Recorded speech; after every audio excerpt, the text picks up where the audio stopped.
So, if you're anything like me, the biggest struggle in life is trying to decide what to eat. Now, you may think it's because I'm a picky eater, but it's the total opposite. Being raised in an Asian household, I was taught to eat just about anything, and I know what you are thinking. No, we don't eat dogs. Just on special occasions. Just kidding. But rather, it's because there's so many food options out there. You could have pizza, you could have sushi, and the list just goes on. So what I do when I'm by myself and I'm uncertain where to go eat, I just go to the nearest place near my house, which happens to be a pizza joint. Easy enough. The real problem is when you decide to go eat with your significant other or a bunch of friends. Have you ever had a conversation like this?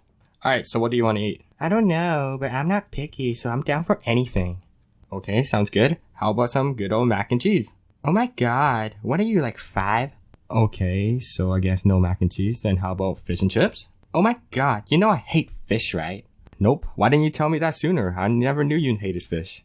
Oh my god, you're so insensitive. It's like you don't pay attention to me. You know what? You can go eat fish and chips by yourself because I'm not hungry anymore.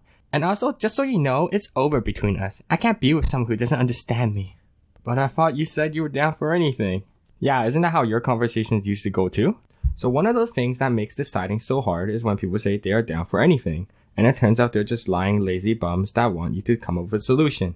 Like, come on people, work with me, give me something. Another thing that makes deciding so hard is when you try to satisfy everyone in your group.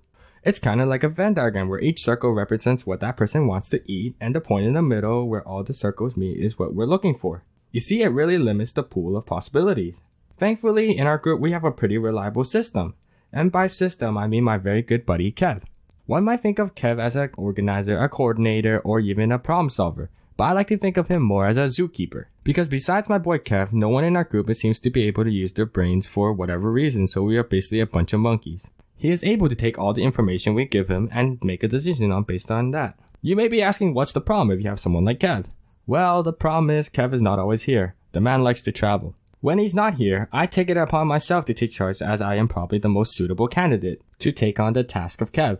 Don't worry Kev, I'll do you proud. So when I lead the group, it didn't really go as planned.